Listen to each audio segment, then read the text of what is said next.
तो जैसे काफी सारे लोगों ने हमें मैसेज किया कि किस उंगली से हमें तिलक करना चाहिए, किस उंगली से किन्हें तिलक करना चाहिए। ऐसा मतलब होता है ना कि हाँ, लोगों के अंदर मन में प्रश्न आते हैं। कहीं कहीं पे कहा जाता है कि अंगूठा से दूसरे का मतलब करना चाहिए और अनामिका से देवताओं करना चाहिए तथा पितरों किससे करना चाहिए। तो ऐसा काफी सारा प्रश्न लोगों के मन में आता है। तो हमने सोचा कि इसके ऊपर एक वीडियो बनाया जाए, क्योंकि अब आजकल काफी सारे वीडियो है जिसमें कोई प्रमाण नहीं मिलता है, बिना प्रमाण के नहीं देखते हैं कि हाँ कोई कुछ भी बना के डाल देता है उस चीज को लेकर। तो हमें लगता है कि जो हमारा जो सनातन धर्म है, जो सदियों से चला आ रहा है, तो उसमें कहीं ना कहीं हर चीज का एक प्रमाण है, हर चीज के लिए एक चीज दिया गया है। तो हम यही चाहेंगे कि जो भी चीज जानकारी प्राप्त हो आपको वो प्रमाण के साथ हो, क्योंकि बिना प्रमाण के आजकल तो बहुत सारे लोग डाल रहे हैं नॉलेज, बहुत सारे लोग बता रहे हैं। तो हमारा यही है कि अपने जो भारत में जितने भी ज्ञान का भंडार छिपा हुआ है उस चीज को निकालना और लोगों के पास पहुंचाना। तो हमारा लक्ष्य यही रहेगा कि हाँ, लोगों को जो रियल जानकारी है उस चीज के बारे में अवगत कराए। तो सबसे पहले एक श्लोक आता है जो कि हमारे पास है अभी उपलब्ध ग्रंथों में लिखा हुआ है कि अनामिक्या च देवस्य ऋषीणाम च तथैव च गंधाम लेपनम कार्यम विशेषतः प्रयत्नतः विशेषतः प्रयत्नेन विशेषतः। ठीक है, तो इसमें कहा गया है ना कि अनामिक्याम च देवस्य, जो अनामिका उंगली है वो देवताओं के लिए है।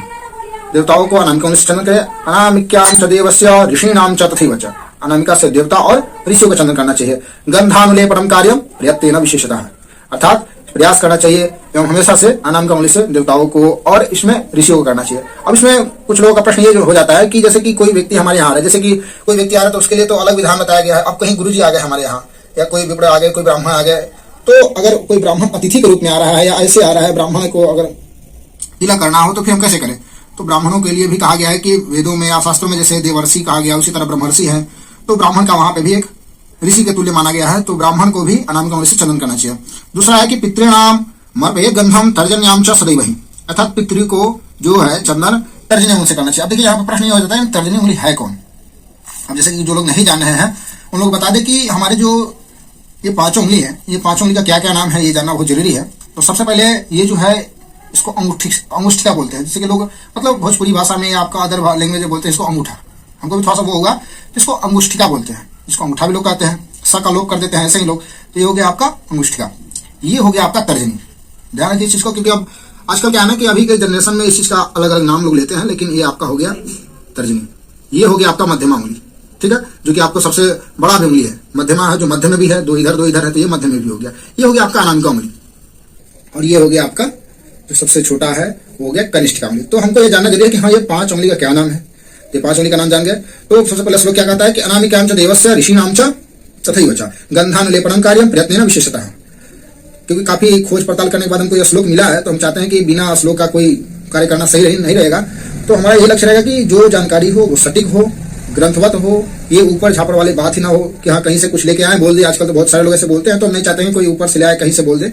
तो श्लोकवत ही सीधे अनामिक्याम च देवस्य ऋषीणाम च तथैव च गंधानुलेपनम कार्यम प्रयत्नेन विशेषतः। समझ गए, देवताओं को ऋषियों को अनामिका उंगली से करना चाहिए। आगे है पितृणाम मर्पयेत् गंधम तर्जन्याम च सदैवहि। पितृणाम जो पितर लोग हैं जिनके हम लोग पूजन करते हैं या पितृ कार्य जो करते हैं, तो उसमें तर्जनी का प्रयोग, तर्जनी कौन सा उंगली ये हो गया, तो तर्जनी का ही प्रयोग करना चाहिए।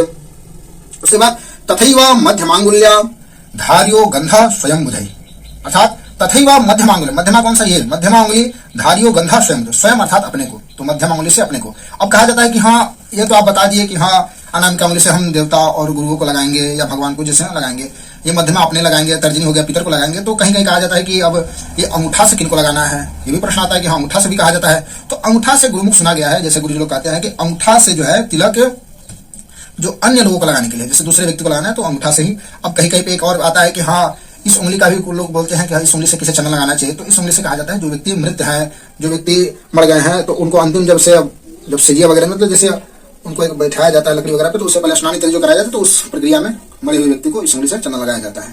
ठीक है, तो आपको पांचों उंगली से पता हो गया कौन कौन सा। इस उंगली से अन्य लोगों को, इस उंगली से आपको पितृयों को, इस उंगली से स्वयं को लगाइए, और इस उंगली से देवता एवं ऋषियों को।